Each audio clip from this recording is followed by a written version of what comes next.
আসসালামু আলাইকুম ওয়া রাহমাতুল্লাহ। সুপ্রিয় দিনী বন্ধুরা, দিন ও ধর্মের জ্ঞান এই ইসলামিক চ্যানেলটির পক্ষ থেকে জানাই আন্তরিক শুভেচ্ছা।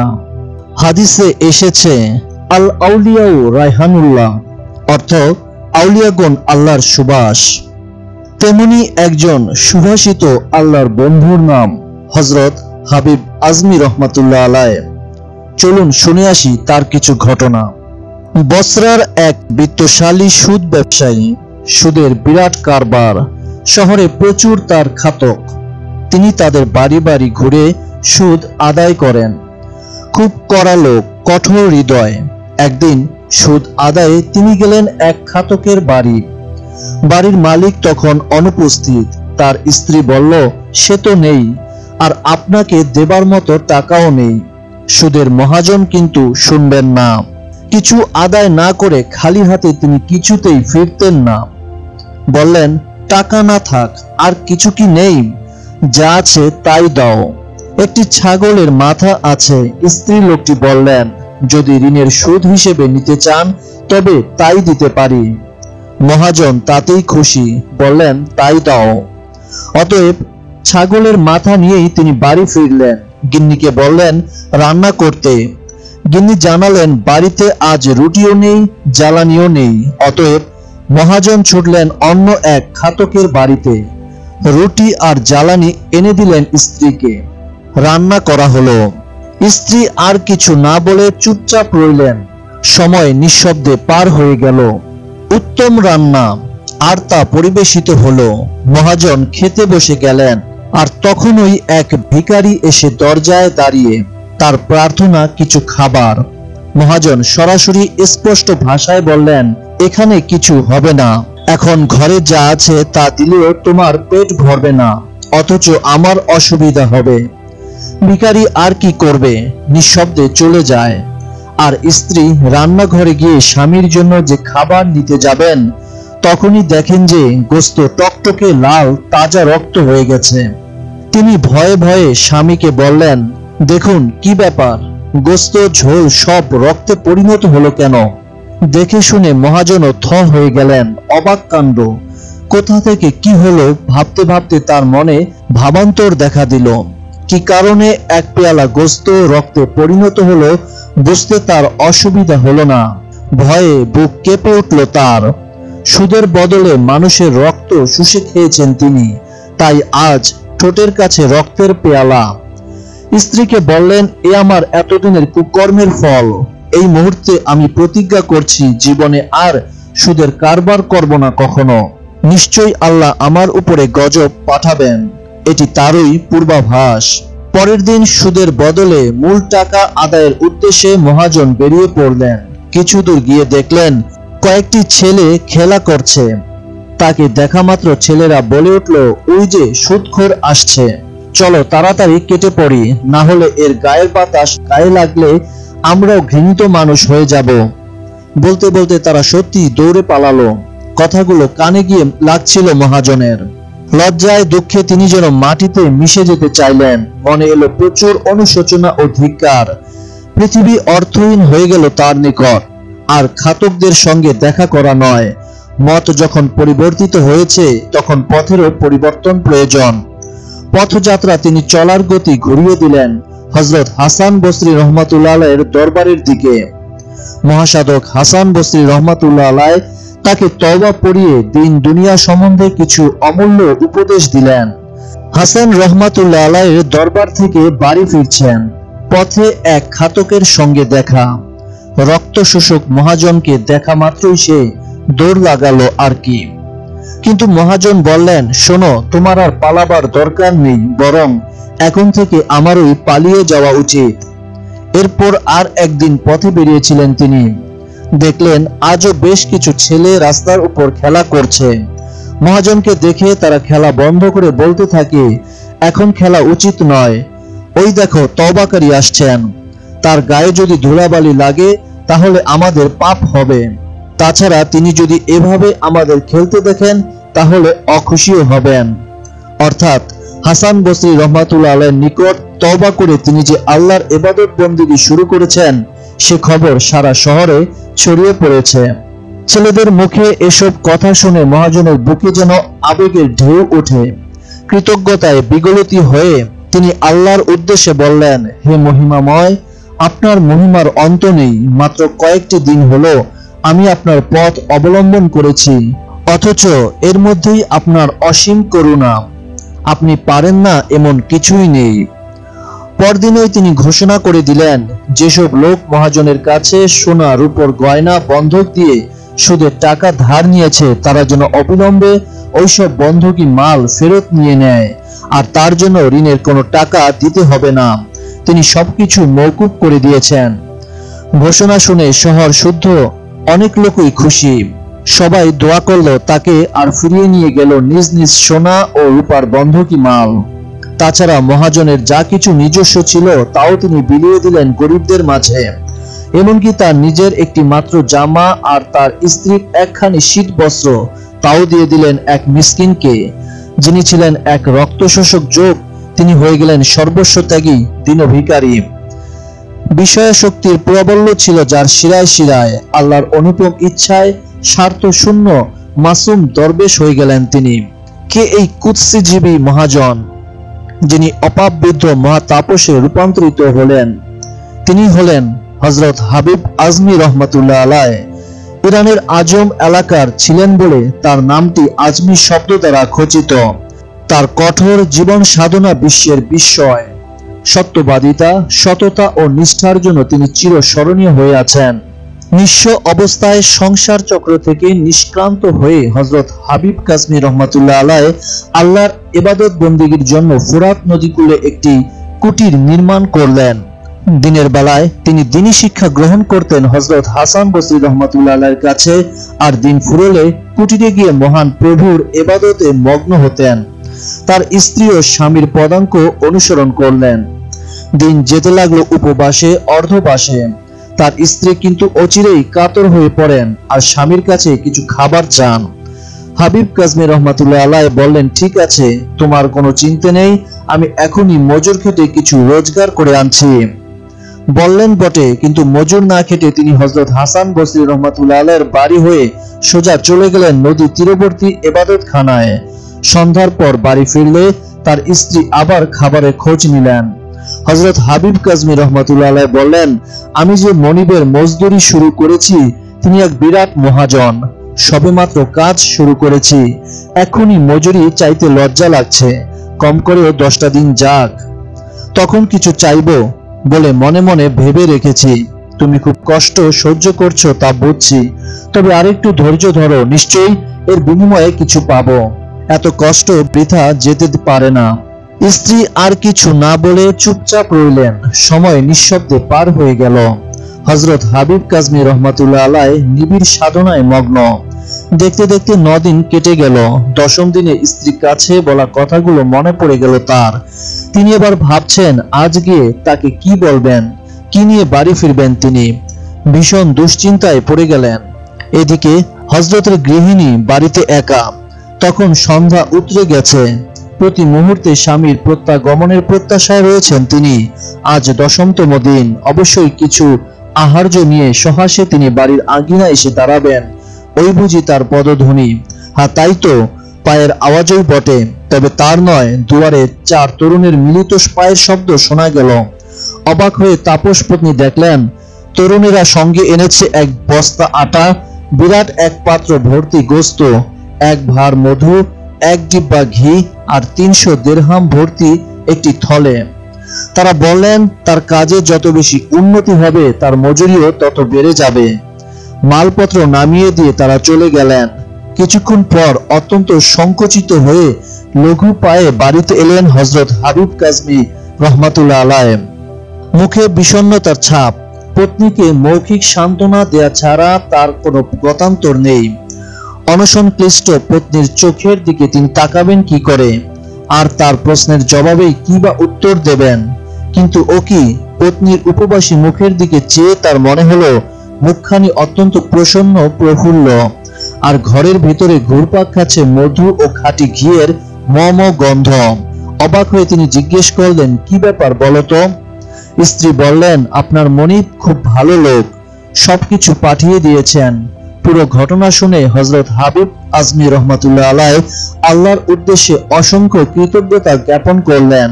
তিনি অন্তর্যামী, সর্বদর্শী, নিজের দায়িত্ব পালনে অনলস, তাই প্রিয় বন্ধুর প্রতি কর্তব্য পালনে কোনো ত্রুটি হয়নি।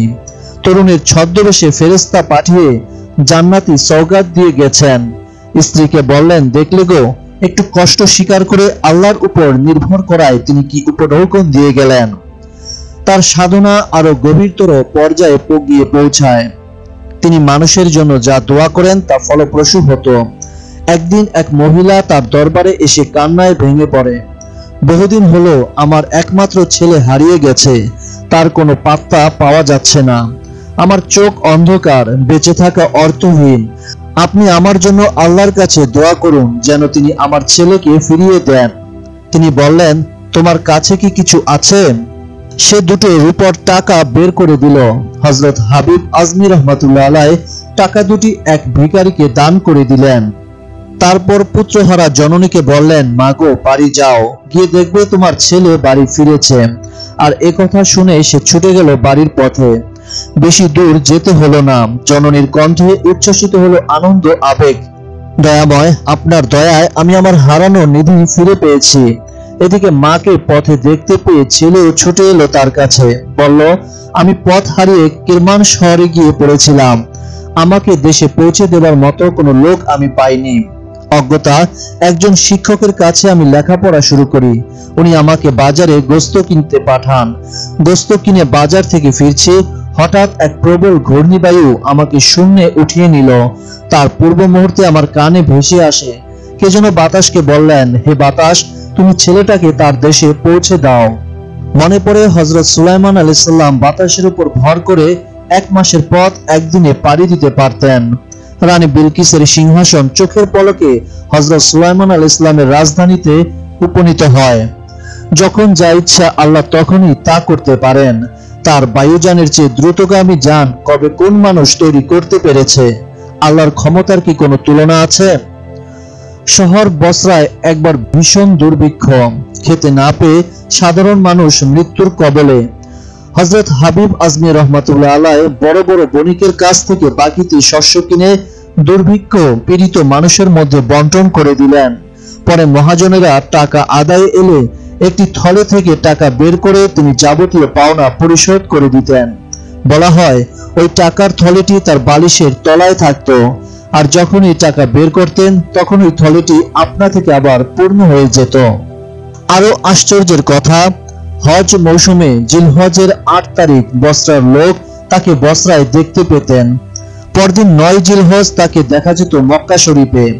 বসরা থেকে আগত হজ যাত্রীদের সঙ্গে তিনি আরাফাতের ময়দানে যাচ্ছেন, অথচ বসরা থেকে মক্কা বেশ কয়েকদিনের দূরের পথ।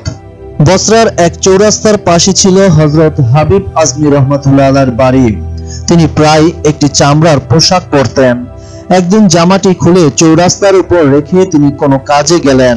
কিছুক্ষণ পরে ওই রাস্তা দিয়ে যাচ্ছিলেন হযরত হাসান বসরি রহমাতুল্লাহ আলাইহি। জামাটি দেখে তার মনে হলো আত্মভোলা হাবিব হয়তো ভুলে জামাটি এখানে ফেলে গিয়েছে। এভাবে এটি এখানে পড়ে থাকলে কেউ কুড়িয়ে নিয়ে যেতে পারে ভেবে তিনি ওখানে পায়চারি করতে লাগলেন। ইতিমধ্যে হযরত হাবিব আজমি রহমাতুল্লাহ আলাইহি ফিরে এসে পায়চারিরত তাপসকে দেখতে পেলেন। তিনি হযরত হাসান রহমাতুল্লাহ আলাইহিকে জিজ্ঞেস করলেন, আপনার এখানে এভাবে পায়চারি করার কারণ কি হুজুর? হযরত হাসান বসরি রহমাতুল্লাহ আলাইহি বললেন, তুমি কার উপর ভরসা করে জামাটি এখানে ফেলে রেখে গিয়েছো, মন ভোলা? হযরত হাবিব আজমি রহমাতুল্লাহ আলাইহি উত্তর দিলেন, যিনি আপনাকে এর পাহারায় মোতায়েন করেছেন তারই উপর নির্ভর করেছিলাম। উত্তর শুনে হযরত হাসান বসরি রহমাতুল্লাহ আলাইহি তাকে অভিনন্দন জানালেন, হাবিব, তুমি ধন্য। একদিন হযরত হাসান বসরি রহমাতুল্লাহ আলাইহি হঠাৎ এসে পড়লেন হযরত হাবিব আজমি রহমাতুল্লাহ আলাইহির বাসভবনে। তার ভান্ডারে তখন জবের রুটি আর সামান্য লবণ ছাড়া আর কিছুই ছিল না। তিনি তাই এনে হযরত হাসান বসরি রহমাতুল্লাহ আলাইহির সামনে উপস্থিত করলেন। মহামান্য অতিথিও দ্বিরুক্তি না করে দিব্যি বসে গেলেন আহারে। ঠিক তখনই দরজায় হাঁক দিল এক ভিখারি। সেও কিছু খাবার চায়। হযরত হাবিব আজমি রহমাতুল্লাহ আলাইহি হযরত হাসান বসরি রহমাতুল্লাহ আলাইহির খাবার পাত্র থেকে পুরো রুটিখানা আর লবণটুকু তুলে নিয়ে ভিক্ষুককে দিয়ে দিলেন। এবার হযরত হাসান বসরি রাহমাতুল্লাহ আলাইহি বললেন, তোমাকে সুযোগ্য লোক বলে আমি মনে করতাম এবং এখনো তাই করি, কিন্তু তার সাথে জ্ঞানেরও সংযোগ ঘটলে ভালো হতো। মেহমানের সামনে থেকে এভাবে সম্পূর্ণ খাবার উঠিয়ে নেওয়া জ্ঞানীর কাজ নয়। হযরত হাবিব আজমি রহমাতুল্লাহ আলাইহি নিরুত্তর রইলেন। পরে তারই এক পরিচারক খানজা ভর্তি খাবার এনে হাজির, নানা রকম সুস্বাদু উত্তম খাবার। খানজায় 500 মুদ্রাও ছিল। হযরত হাবিব আজমি রহমাতুল্লাহ আলাইহি মুদ্রাগুলো গরিব লোকদের মধ্যে বিলিয়ে দিলেন। অতঃপর মহান অতিথিকে সঙ্গে নিয়ে খেতে বসলেন। খাওয়া শেষ হলো পরম পরিতৃপ্তি সহকারে। শেষে হযরত হাসান বসরি রহমাতুল্লাহ আলাইহিকে উদ্দেশ্য করে হযরত হাবিব আজমি রহমাতুল্লাহ আলাইহি বললেন, হযরত, আপনি খুব বড় সাধক, তাতে সন্দেহ নেই। আপনার বিদ্যা ও জ্ঞানের সাগরও অসামান্য, তবে এর সাথে কিছুটা বেশি ইয়াকিন থাকলে আরো ভালো হতো। হযরত হাবিব আজমি রহমাতুল্লাহ আলাইহি একদিন মাগরিবের নামাজের ইমামতি করছেন। এই সময় হযরত হাসান বসরি রহমাতুল্লাহ আলাইহি এসে জামাতে শামিল হলেন। নামাজ পড়ার সময় হাবিব আজমি রহমাতুল্লাহ আলাইহি ঠিকভাবে সূরা ফাতিহার আলহামদু শব্দের উচ্চারণ করতে পারলেন না। তার অশুদ্ধ উচ্চারণ শুনে হযরত হাসান বসরি রহমাতুল্লাহ আলাইহি মনে করলেন, এই ইমামের পেছনে নামাজ পড়লে তো নামাজ আদায় হবে না। তিনি জামাত ছেড়ে একা একা নামাজ পড়লেন। আর ওই রাতেই হযরত হাসান বসরি রহমাতুল্লাহ আলাইহি এক স্বপ্ন দেখলেন। তিনি যেন আল্লাহর কাছে জানতে চাইছেন, হে আমার প্রতিপালক, আপনার সন্তুষ্টি লাভের উপায় কি? মহিমাময় আল্লাহ তাকে জানালেন, তুমি আমার সন্তুষ্টি লাভ করেছো ঠিকই, কিন্তু তার মর্যাদা রক্ষা করনি। কেমন করে প্রভু? তিনি ফের জিজ্ঞেস করলেন। আল্লাহ বললেন, তুমি আমার প্রিয়জন হাবিবের কেরাত পাঠের অশুদ্ধতাই দেখলে, অথচ তার অন্তরের বিশুদ্ধতার দিকে নজর দিলে না। জেনে রেখো, বহিরাঙ্গের বিশুদ্ধতার চেয়ে অন্তরঙ্গের বিশুদ্ধতার মূল্য অনেক বেশি। আজ তুমি যদি হাবিব আজমির পেছনে নামাজ পড়তে, তাহলে সে নামাজ তোমার জীবনের সর্বোৎকৃষ্ট নামাজ হতো। হযরত হাবিব আজমি রহমাতুল্লাহ আলাইহি কিন্তু জীবনের সর্বোৎকৃষ্ট কাজই করেছেন। একবার হযরত হাসান বসরি রহমাতুল্লাহ আলাইহি অত্যাচারী শাসক হাজ্জাজ ইবনে ইউসুফের সৈন্যদের ভয়ে হযরত হাবিব আজমি রহমাতুল্লাহ আলাইহির ইবাদতগাহে ঢুকে পড়েন। তার পেছনেই সৈন্যদল এসে হাজির। তারা হাবিব আজমি রহমাতুল্লাহ আলাইহিকে জিজ্ঞেস করলো, হাসান গেল কোথায়? তিনি উত্তর দিলেন, মসজিদে আছেন। সেনারা তন্ন তন্ন করে মসজিদ খুঁজলো, কিন্তু তাকে কোথাও পেল না। তারা আবার হযরত আজমি রহমাতুল্লাহ আলাইহিকে শুধালেন, ঠিক করে বলুন তিনি কোথায় আছেন? হাবিব আজমি রহমাতুল্লাহ আলাইহি বললেন, বলেছি তো তিনি মসজিদেই আছেন। তারা আবারও মসজিদ খুঁজে দেখলো খুব ভালো করে, কিন্তু এবারও তার পাত্তা পাওয়া গেল না। এবার তারা বিরক্ত হলো, রেগেও গেল। তারপর রাগত স্বরে হযরত হাবিব আজমি রহমাতুল্লাহ আলাইহিকে বলল, হাজ্জাজ যে আপনাদের সঙ্গে খারাপ ব্যবহার করেন তা তিনি ঠিকই করেন, আপনারা তো তার উপযুক্তই বটে। আপনারা মিথ্যেবাদী, মসজিদের কোথাও হাসান নেই, অথচ আপনি বলেছেন তিনি এখানেই আছেন। হাবিব আজমি রহমাতুল্লাহ আলাইহি বললেন, আমি নিজের চোখে তাকে মসজিদে ঢুকতে দেখেছি। এখন আপনারা যদি তাকে দেখতে না পান তো আমি কি করব? তার কথা তাদের বিশ্বাস হলো না। তারা চলে গেল। হযরত হাসান বসরি রহমাতুল্লাহ আলাইহি বেরিয়ে এসে হযরত হাবিব আজমি রহমাতুল্লাহ আলাইহিকে বললেন, ওরা যে বারবার আমার সামনে দিয়ে গেল, এমনকি আমার উপর হাতও রাখলো একবার, অথচ আমাকে শনাক্ত করতে পারলো না। আমি দুঃখ প্রকাশ করছিলাম, আমি তোমার গুরু হওয়া সত্ত্বেও তুমি মসজিদে আমার প্রবেশ সংবাদ ওদের জানিয়ে দিলে। তোমার কি এটা করা উচিত হয়েছে? হযরত হাবিব আজমি রহমাতুল্লাহ আলাইহি বললেন, দেখুন, সত্য তো বলতেই হবে, আর আমি সত্য বলেছি বলেই আপনি আজ বিপদের হাত থেকে বেঁচে গেছেন, না হলে দুজনেই বন্দী হতাম। হযরত হাসান বসরি রহমাতুল্লাহ আলাইহি জিজ্ঞেস করলেন, তুমি কোন কালাম পাঠ করেছিলে হাবিব, যার দৌলতে ওরা আমাকে দেখেও দেখতে পেল না? হযরত হাবিব আজমি রহমাতুল্লাহ আলাইহি উত্তর দিলেন, আমি দুবার পবিত্র আয়াতুল কুরসি, 10 বার সূরা ইখলাস ও 10 বার আমানুর রাসূল পাঠ করে আল্লাহর সমীপে বলেছিলাম, প্রভু আমার, আমি আমার গুরুকে আপনার হাতে সুপর্দ করলাম, আপনি তাকে রক্ষা করুন। আল্লাহ তার প্রিয়জনের কাতর প্রার্থনা মঞ্জুর করেছেন, তিনি নির্বিঘ্ন রইলেন। একবার দজলা নদীর পাড়ে যাবার জন্য খেয়া নৌকার প্রতীক্ষায় আছেন হযরত হাসান বসরি রহমাতুল্লাহ আলাইহি। এমন সময় কোথা থেকে সেখানে এসে পড়লেন হযরত হাবিব আজমি রহমাতুল্লাহ আলাইহি। ওপারে যাবার জন্য তিনি নৌকার অপেক্ষায় আছেন। এই কথা জানতে পেরে হাবিব রহমাতুল্লাহ আলাইহি বললেন, কেন হুজুর, আপনি তো বলেছেন মন পরিষ্কার রেখে পানির উপর দিয়ে হেঁটে যাবে, আমি নিজে তা পরীক্ষা করেছি, এই দেখুন। বলে তিনি পায়ে হেঁটে পানির উপর দিয়ে নদী পার হয়ে গেলেন। এই দৃশ্য দেখে হযরত হাসান বসরি রাহমাতুল্লাহ অজ্ঞান হয়ে গেলেন। কিছুক্ষণ পর তার সম্বিত ফিরে এলে তাকে জিজ্ঞেস করা হলো, আপনার কি হয়েছিল হুজুর? তিনি উত্তর দিলেন, আমার শিষ্য হাবিব আমার নির্দেশ অনুযায়ী অমন করে অনায়াসে নদী পার হয়ে গেল, অথচ আমি পারলাম না। তখন আমার মনে হঠাৎ বিচার দিবসের কথা উদয় হলো, আমি কি পুলসিরাত পার হতে পারবো? যদি না পারি আমার কি হবে? এ কথা ভেবে আমি বেহুশ হয়ে যাই। পরে একদিন তিনি তার শাগরেদকে বললেন, সেদিন তোমার যোগ্যতা দেখে আমি অবাক হয়েছি, বলো কোন আমল দ্বারা তুমি যোগ্যতা অর্জন করেছ? হযরত হাবিব আজমি রহমাতুল্লাহ আলাইহি বলেন, হুজুর আপনারও শিক্ষা, মন থেকে হিংসা বিদ্বেষ দূর করো, পার্থিব জীবনের আসক্তি পরিহার করো, বিপদ আপদকে সম্পদ বলে বিবেচনা করে মনে প্রাণে বিশ্বাস করো যে সবই আল্লাহর ইচ্ছাতে হয়। এরপর আল্লাহর নাম স্মরণ করে যা ইচ্ছা তাই করতে পারবে। তখন হযরত হাসান বসরি রাহমাতুল্লাহ আলাইহি আল্লাহকে সম্বোধন করে বললেন, প্রভু গো, অনেকেই আমার কাছে শিক্ষা গ্রহণ করে সফল হয়ে গেল, কিন্তু আমি যে অযোগ্য থেকে গেলাম।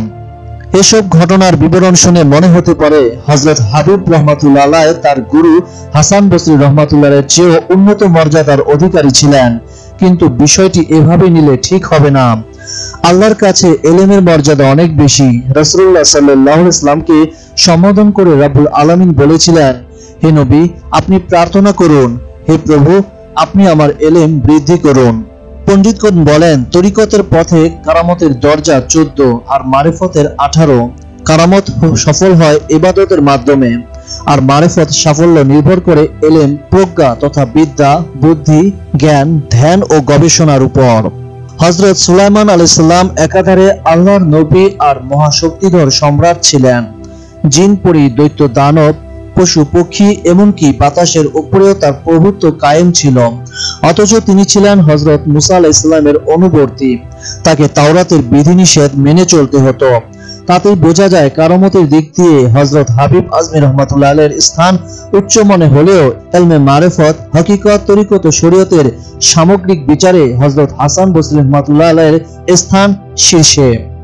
বিশ্ব নন্দিত ইমাম শাফি রহমাতুল্লাহ আলাইহি ও ইমাম আহমদ ইবনে হাম্বল রহমাতুল্লাহ আলাইহি একবার কোন এক স্থানে মিলিত হন। ঘটনাক্রমে সেখানে হযরত হাবিব রহমাতুল্লাহ আলাইহি উপস্থিত হন। ইমাম হাম্বল রহমাতুল্লাহ আলাইহি প্রশ্নটা করেই বসলেন, কোন লোক 5 ওয়াক্ত নামাজের 1 ওয়াক্ত নামাজ আদায় করেনি, আর কোন ওয়াক্ত আদায় করেনি তাও তার মনে নেই, এক্ষেত্রে সে কি করবে? হযরত হাবিব রহমাতুল্লাহ আলাইহি বললেন, মনে হয় লোকটা বড় বেশি ভ্রান্ত, তার কিছু শেখা দরকার, পুরো 5 ওয়াক্ত নামাজই তাকে আদায় করতে হবে। এই জ্ঞানগর্ভ উত্তরে ইমামদ্বয় বিস্মিত হলেন। মহাসাধকের ব্যবহারিক জীবনের বৈশিষ্ট্য মানুষকে আরো বেশি মুগ্ধ করে। প্রায় 20 বছর ধরে একজন পরিচারিকা তার সেবা করেছেন, অথচ তিনি কখনো তার চেহারা দেখেননি। একদিন তিনি তাকেই বললেন, আমার পরিচারিকাকে ডেকে দাও দেখি। সে বলল, হুজুর, আমি তো আপনার পরিচারিকা। দীর্ঘদিনের মধ্যে যার চোখ মুখ চেহারার দিকে এক পলকও যিনি তাকাননি, তাকে তিনি চিনবেন কি করে? মহাতাপস আল্লাহকে বলতেন, আপনাকে লাভ করে যে খুশি হতে পারেনি, সে যেন অন্য কোনো কিছু লাভ করেও খুশি না হয়। আপনার প্রতি যার ভালোবাসা নেই, অন্যের প্রতি তার যেন আকর্ষণ না থাকে। আল্লাহর সন্তুষ্টি কিসে লাভ করা যায়? কেউ প্রশ্ন করেন, তার উত্তর, হৃদয়কে একাগ্র ও অকপট করতে হবে। পাক কালামের পাঠ শুনলেই তিনি কাঁদতেন। তাকে প্রশ্ন করা হতো, আপনি তো আজমি, কোরআনের ভাষা আরবি, এর অর্থ না বুঝেই আপনি কাঁদেন কেন? তার উত্তর, আমি আজমি ঠিকই, কিন্তু আমার অন্তর আরবিময়। এক সাধক একদিন তার সম্বন্ধে বলে ফেললেন, এই আজমি হলেও তিনি আমার অন্তরঙ্গ বন্ধু। এক খুনিকে হত্যাপরাধে শুলে দেওয়া হয়, কিন্তু লোকে স্বপ্ন দেখে সে দিব্যি উন্নত পোশাকে জান্নাতে ঘুরে বেড়াচ্ছে। এর কারণ জিজ্ঞেস করলে সে জানায়, আমাকে যখন শুলে চড়ানো হয় তখন ওদিক দিয়ে যাচ্ছিলেন হযরত হাবিব আজমি রহমাতুল্লাহ আলাইহি। তিনি আমার পরলৌকিক মুক্তির জন্য আল্লাহর কাছে দোয়া করেন, আর সেই দোয়ার বরকতেই আমার এই জান্নাত বাস। আল্লাহ প্রেমিক, আল্লাহ বন্ধু ও ওলি আউলিয়াদের ঘটনা, কথা ও জীবনী শুনতে এই চ্যানেলটি সাবস্ক্রাইব করে পাশে থাকুন। আল্লাহ হাফেজ।